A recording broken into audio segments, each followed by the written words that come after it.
সকালে সূর্যোদয়ের সাথে সাথে অনু আর আরমানের ব্যস্ততা শুরু হয়ে যায়।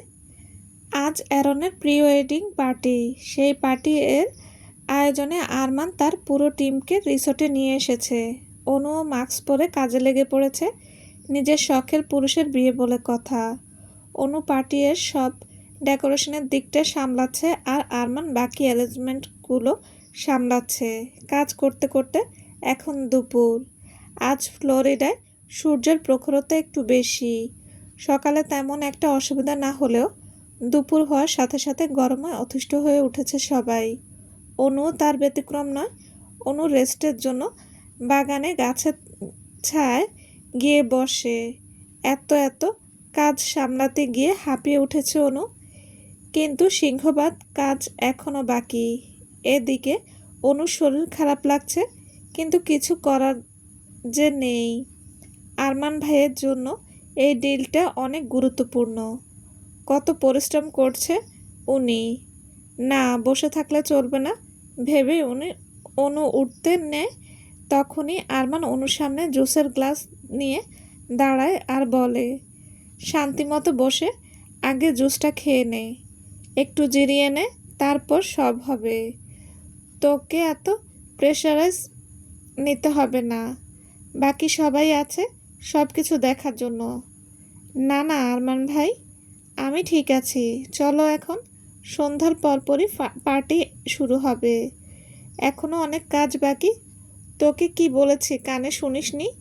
চুপচাপ জুসটা শেষ কর, তারপর তুই যা ইচ্ছা করিস, আমি কিছু বলবো না।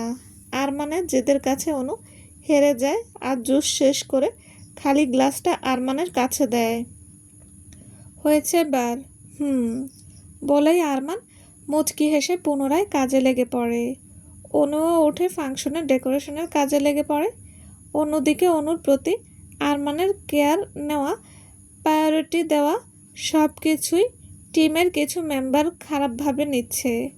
তাদের মধ্যে দুজন লোক অনু আর আরমানের আড়ালে এসব নিয়ে নিজেদের মধ্যে আলোচনাও করছে।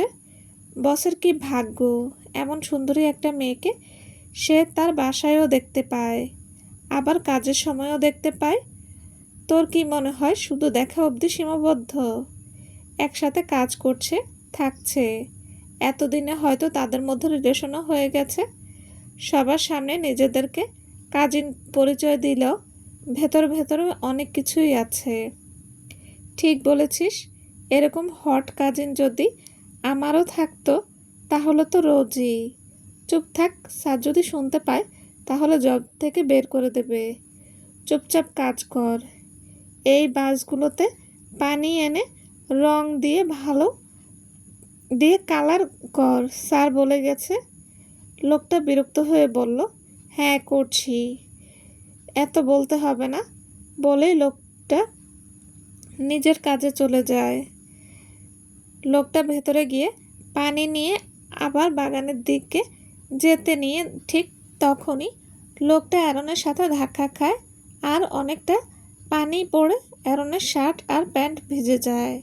অ্যারন রেগে ভয়ঙ্কর দৃষ্টিতে লোকটার দিকে তাকায় আর দাঁতে দাঁত চিপে হিসিয়ে বলে, what the hell, how dare you. বলেই অ্যারন কিছু বুঝতে না দিয়েই লোকটার গলা চেপে ধরে। লোকটা অনেক ভয় পেয়ে যায়। তার মধ্যে অ্যারন লোকটার গলা অনেকটাই শক্ত করে চেপে ধরে আছে যে লোকটা শ্বাস নিতে কষ্ট হচ্ছে। লোকটা শ্বাস টেনে টেনে আস্তে আস্তে বলে, সরি স্যার, ইচ্ছে করে করিনি স্যার, ভুলে হয়ে গেছে, আর হবে না স্যার, প্লিজ ছেড়ে দিন। অ্যারন এবার দ্বিগুণ ভয়ঙ্কর কণ্ঠে বলে ওঠে, আমার ডিকশনারিতে ছেড়ে দেওয়া শব্দটা নেই। তোর সাহস কী করে হলো আমার জিনিসকে কুলুষিত করার? তোর কলিজা এত বড় হয়েছে, আমি দেখতে চাই। বলে অ্যারন আরও শক্ত করে লোকটার গলা চেপে ধরে। এদিকে লোকটার শ্বাস বন্ধ হয়ে আসছে, বাঁচার জন্য ছাড়া পাওয়ার চেষ্টা করে যাচ্ছে, কিন্তু অ্যারনের শক্তির কাছে লোকটার প্রচেষ্টা নিতান্তই তুচ্ছ। অ্যারন ভয়ঙ্কর রূপে লোকটার গলা চেপে ধরে পেছনে নিয়ে দেওয়ালের সাথে লোকটাকে চেপে ধরে আছে। এত সামান্য ব্যাপারে অ্যারনের এমন ভয়ঙ্কর রূপ ধারণ করার কারণ সত্যিই আশ্চর্যের বিষয়। লোকটা যখন মৃত্যুর একেবারে দ্বারপ্রান্তে, তখন পেছন থেকে কেউ বলে, কি করছেন কি, ছাড়ুন ওনাকে, কষ্ট পাচ্ছেন উনি, মরে যাবেন উনি, ছেড়ে দেন প্লিজ। কারো কথায় অ্যারন লোকটার গলা চেপে ধরা অবস্থায় পেছনে তাকায় আর অনুকে দেখতে পায়। অনুকে দেখে অ্যারন লোকটার গলা ছেড়ে দিয়ে সোজা হয়ে দাঁড়ায়। এদিকে লোকটা ছাড়া পেয়ে যেন নিজের প্রাণটা পুরোনায় পেল। লোকটা সমানে কাশছে। লোকটাকে কাশতে দেখে অনু তাড়াতাড়ি পানি আনার জন্য চলে যায়। কিছুক্ষণের মধ্যেই অনু পানি এনে লোকটাকে দেয়। লোকটা জলদি পানি নিয়ে খেয়ে নেয়। এখন লোকটা কিছুটা সুস্থ বোধ করছে। অ্যারন নির্বিকার ভঙ্গিতে দাঁড়িয়ে আছে, যেন কিছুই হয়নি। এত বড় একটা কাণ্ড ঘটিয়েও কীভাবে সামনের পুরুষটি এমন শান্ত রয়েছে ভেবে পায় না অনু। অনু লোকটাকে চলে যেতে বলে। সে লোকটাকে আশ্বাস দেয় যে অনু সব সামলে নেবে। লোকটিও কৃতজ্ঞতা বোধ দেখিয়ে সেখান থেকে তাড়াতাড়ি কেটে পড়ে। অনু এবার অ্যারনের দিকে দৃষ্টি দেয়, কিন্তু অ্যারনের কোনো হেলদোল নেই। সে সোজা হয়ে শান্ত দৃষ্টিতে সামনের দিকে তাকিয়ে আছে। অনু অ্যারনের কে জিজ্ঞাসা করে, ওই ভাইয়াটি কি এমন করেছিল যে এভাবে ওকে মারার চেষ্টা করছিলেন? অ্যারন শান্ত স্বরে জবাব দেয়, লুক অ্যাট মাই ক্লথ। অনু অ্যারনের দিকে ভালোভাবে তাকায় আর বুঝতে পারে লোকটি হয়তো ভুলবশত অ্যারনের উপর পানি ফেলে দিয়েছে, কিন্তু তাই বলে অ্যারন তাকে জানে মেরে দেবে? আসলে কি শুধু পানি পড়ায় অ্যারন এমন করেছে, নাকি অন্য কিছু আছে এর পেছনে? অনু আবার অ্যারনকে বলে, মানছি ভাইয়াটা ভুল করেছে, তাই বলে তাকে জানে মারার চেষ্টা করবেন? ওনার যদি কিছু হয়ে যেত তাহলে তার পরিবারের কি হতো একবার ভেবেছেন মিস্টার অ্যারন? অ্যারন অনুর কিছুটা কাছে এসে দাঁড়ায় আর বলে, call me sir. Miss Cookie, আপনার সাথে আমার তেমন কোনো লেনা দেনা নেই যে আপনি আমাকে আমার নাম ধরে ডাকবেন। আমি কি আপনার আপন কেউ?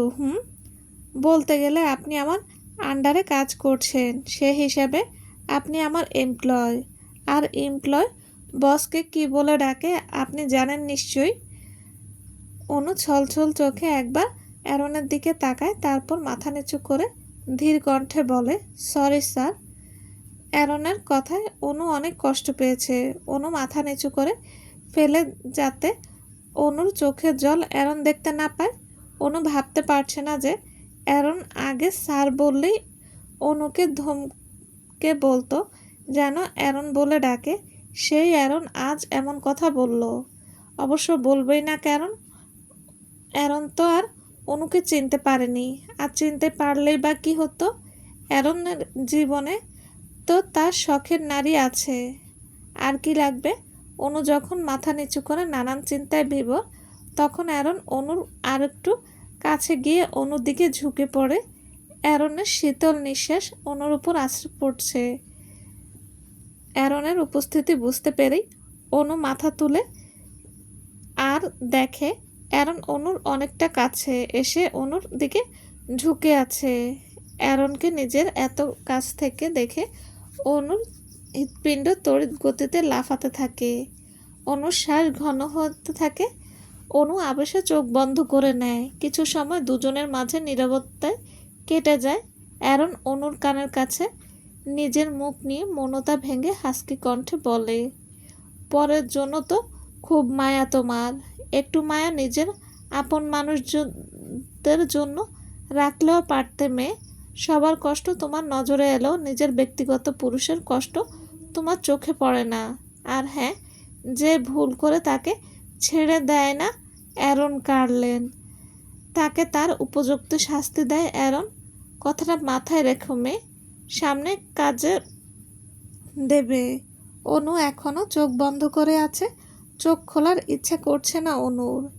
অ্যারনের প্রতিটি কথাই অনু শুনেছে, কিন্তু সেই কথাগুলো অনুর মস্তিষ্কে ঠিক মতো পৌঁছাতে পারেনি, কারণ অনু তো অ্যারনকে অনুভব করতে ব্যস্ত ছিল। হুট করে অনু অ্যারনের কণ্ঠস্বর শুনতে পায়। মিস কুকি, এটা কি ঘুমানোর জায়গা পেয়েছেন? ঘুমোতে হলে বাসায় চলে যান। আপনার মতো ইরেসপন্সিবল এমপ্লয়ের কোনো দরকার নেই এখানে। চলে যেতে পারেন। বলেই অ্যারন গটগট করে চলে যায়। অ্যারনের কণ্ঠস্বর শুনেই অনু ঘর থেকে বের হয়ে চোখ খুলে তাকায়। আর অ্যারনকে নিজের থেকে কিছুটা দূরে দাঁড়িয়ে থাকতে দেখে অনু অবাক হয়। তার মানে কি অনু এতক্ষণ যা অনুভব করছিল কিছুক্ষণ আগে অ্যারনের বলা সেই কথাগুলো কি তাহলে অনুর মনের ভুল ছিল? এসব চিন্তা ভাবনার মাঝে অ্যারনের এমন তিক্ত কথায় অনু অনেক কষ্ট পায়। কিন্তু অনুর বারবার মনে পড়ছে কিছুক্ষণ আগে সেই অনুভূতি। কি হচ্ছে অনুর সাথে? অনু কিছু বুঝতে পারছে না। অনু যেন এক গোলক ধাঁধায় ফেসে গেছে। সন্ধ্যার পর রিসোর্টের বাগান ছোট ছোট মরিচবাতির আলোয় ঝলমল করে উঠেছে। চারদিকটা খুব সুন্দর করে ডেকোরেট করা। আরমান ফরমাল ড্রেস আপ করে এসেছে। অনুকেও রেডি হওয়ার জন্য পাঠিয়ে দিয়েছে। যেহেতু পার্টির ফাংশন হবে তাই নর্মালি মানায় না এখানে। যতই ওরা ওয়েডিং প্ল্যানার হোক তবুও সব কিছুর তো একটা ভাব আছে। আরমান সব কিছু তদারকি করছে আর সব ঠিক আছে কিনা চেক করছে। ইতিমধ্যে গেস্ট আসা শুরু করেছে। আরমান সব কিছু সামাল দিতে হিমশিম খাচ্ছে। এদিকে অনু এখনও আসেনি। অনুর জন্য আরমান চিন্তা হচ্ছে। এত দেরি হচ্ছে কেন মেয়েটার? কিছুক্ষণের মাঝেই অনু পার্টিতে এসে পড়ে। অনু পরনে সিম্পল ক্রিম কালারের গ্রাউনটা পা পর্যন্ত, তার সাথে ম্যাচ করে স্টোনের কাজ করা ওড়না খুব সুন্দরভাবে পিন আপ করে সেট করে রেখেছে। আর কোমর সমান চুলগুলো ফ্রেঞ্চ বেনি করে একপাশে দেওয়া। মুখে নেই কোনো তেমন কোনো প্রসাধনী, শুধু লিপস্টিকটাই লাগিয়েছে অনু। কিন্তু সেই লিপস্টিক রাখা ঠোঁট মাস্কের আড়লে চাপা পড়ে আছে। অনুকে দেখে মনে হচ্ছে এক সদ্য ফোটা গোলাপ। এতটা স্নিগ্ধ লাগছে অনুকে। আরমান অপলক দৃষ্টিতে অনুর দিকে তাকিয়ে আছে। আচ্ছা, এতটা নিষ্পাপ স্নিগ্ধ কোনো মেয়ে হতে পারে? জবাব পায় না আরমান। অনু ঠিক লক্ষ্য করেছে যে আরমান অনুর দিকে তাকিয়ে আছে। অনুর অস্বস্তি হওয়া শুরু করে।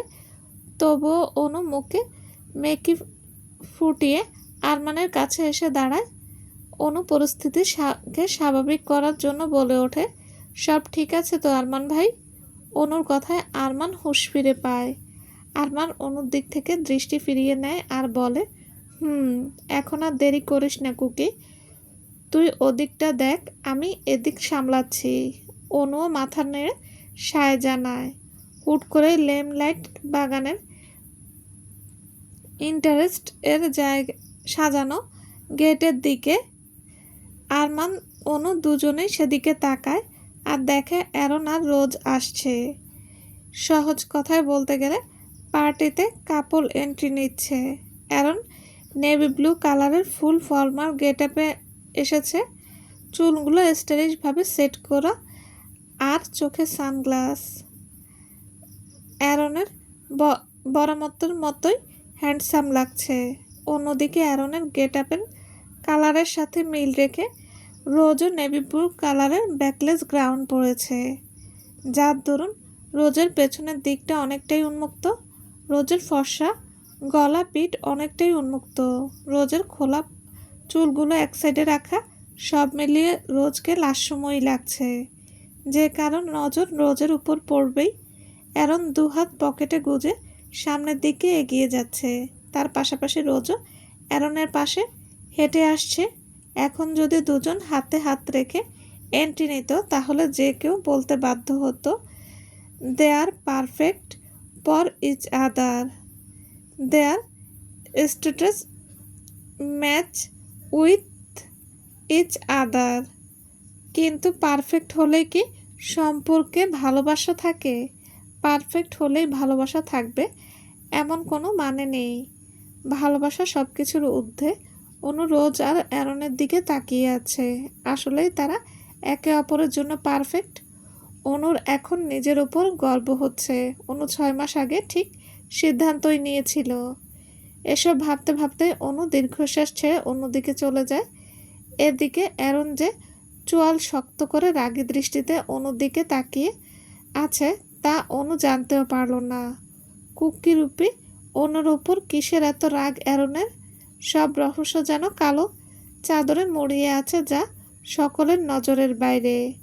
অন্যদিকে আরমান অনুর যাওয়ার দিকে তাকিয়ে থাকে, তারপর অ্যারন দিকে এগিয়ে যায় আর অ্যারনের সাথে ডেকোরেশনের ব্যাপারে কথা বলতে থাকে। অ্যারন ঠিক আরমানের সেই দৃষ্টি দেখেছে। একজন পুরুষ হিসেবে অ্যারন ঠিক বুঝতে পারছে আরমানের দৃষ্টি কী ছিল। আরমান যে কুকিরূপী অনুকে পছন্দ করে তা অ্যারন ঠিকই ধরেছে, যা অ্যারনের মোটেও পছন্দ হয় না। তবুও অ্যারন তার চিরচেনা গাম্ভীর্য ভাব ধরে রাখে। প্রি ওয়েডিং পার্টিতে প্রেষাও এসেছে। প্রেষাকে দেখে রোজ প্রেষার সাথে কথা বলার জন্য এগিয়ে যায়। কেমন আছিস প্রেষা? এই তো, তোকে জিজ্ঞেস করব না তুই কেমন আছিস, কারণ আমি জানি তুই ভালো আছিস। ফাইনালি অ্যারন স্যারের সাথে তোর বিয়েটা হচ্ছে। নিজের ভালোবাসার মানুষটিকে একান্ত নিজের করে পাবি। ভালোবাসার মানুষের কথা শুনে রোজের মুখের হাসির গায়েব হয়ে যায়। ভালোবাসা কথাটা রোজের কাছে এখন বিষ সমতুল্য। রোজের এখন মনে হয় ভালোবাসা বলতে শুধু অভিনয় আর ধোঁকা। রোজকে এমন বিবর্ণ মুখে দেখে প্রেষা রোজকে জিজ্ঞেস করে, রোজ সব ঠিক আছে তো? আগের বারের মতো কোনো প্রবলেম নেই তো রোজ? রোজ মুচকি হেসে বলে, কোনো প্রবলেম নেই। আসলে পাপাকে মিস করছিলাম অনেক। পাপা থাকলে অনেক ভালো হতো। তুই মন খারাপ করিস না, আমরা তো আছি। আর আঙ্কেল 2 দিন পরেই এসে পড়বে। বলে রোজ চুপ করে থাকে। এদিকে রোজের অগোচরে একজোড়া অভিমানী চোখ রোজকে একদৃষ্টিতে দেখে যাচ্ছে। তোমার মস্তিষ্কে কি চলছে অ্যারন? অ্যারনের বাবা হেনরির কথায় অ্যারন হেনরির দিকে তাকায় আর শান্ত স্বরে বলে, কি চলবে ড্যাড? দেখছই তো বিয়ের ফাংশন চলছে তোমার ছেলের। তুমি দেখছো না ড্যাড? অনুকে নিয়ে তুমি পাগলামি করেছো। মেনে নিয়েছি, অনু প্রিন্সেসের পূর্ণজন্ম বলে অনু মানুষ হওয়া সত্ত্বেও কিছু বলিনি। তোমার সিদ্ধান্তকেই গুরুত্ব দিয়েছি। কিন্তু এখন যেহেতু তুমি অনুকে চাচ্ছ না, রোজের মতো মানুষকে বিয়ে করার কি প্রয়োজন?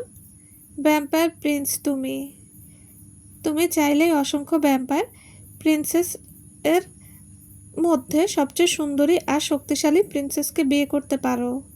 এমন মানুষকে বিয়ে করার কোনো মানে আমি দেখছি না অ্যারন হেনরির কথায় অ্যারন হাত মুঠো করে নেয়, তারপর কোনো দিক না তাকিয়ে সে জায়গা ত্যাগ করে। এদিকে অ্যারনের যাওয়ার দিকে হেনরি তাকিয়ে থাকে আর দীর্ঘশ্বাস ছাড়ে।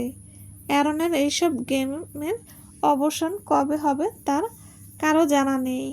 অনু সব চেক করছে। হুট করে অনু দেখে কিছু জায়গা এখনো ফুল দিয়ে সাজানো বাকি আছে। এটা দেখে অনু কিছুটা বিরক্ত হয়। অনু একজন স্টাফকে ডেকে বলে, এখানে এখনো সাজানো হয়নি কেন? এদিকে যদি কেউ এসে এমন এলোমেলো দেখে বিষয়টা ভালো লাগবে। সরি ম্যাম, আসলে খেয়াল ছিল না। আচ্ছা ঠিক আছে, ফুলগুলো কোথায় রেখেছ? আমি সাজিয়ে দিচ্ছি জায়গাটা। ম্যাম, ডেকোরেশনের সব কিছু তো রিসোর্টের স্টোর রুমে রাখা হয়েছে। আমি নিয়ে আসছি ম্যাম।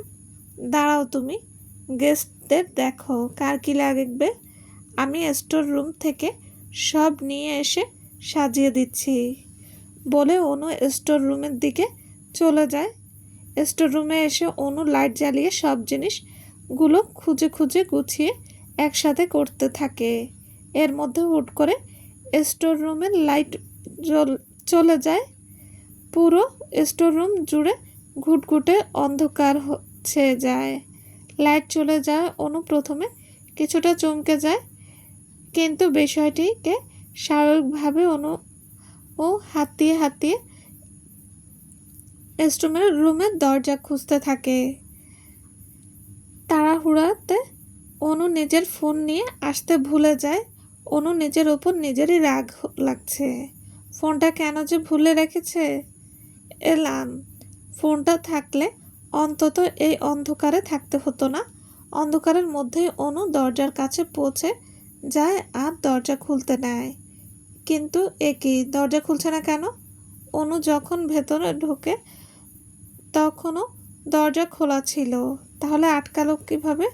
অনু দরজা খোলার আপ্রাণ চেষ্টা করে যাচ্ছে, কিন্তু কিছুতেই দরজা খুলছে না। অনু হুট করে অনু নিজের ঘাড়ে কারো শীতল নিঃশ্বাস অনুভব করে। চলবে। আসসালামু আলাইকুম। গল্পটা কেমন লেগেছে প্লিজ জানাবেন। আর হ্যাঁ, অবশ্যই লাইক কমেন্ট করবেন। আর যারা এখনও চ্যানেলটি সাবস্ক্রাইব করে নি তারা অবশ্যই চ্যানেলটি সাবস্ক্রাইব করে পাশে থাকবেন। সবাই ভালো থাকবেন। আল্লাহ হাফেজ।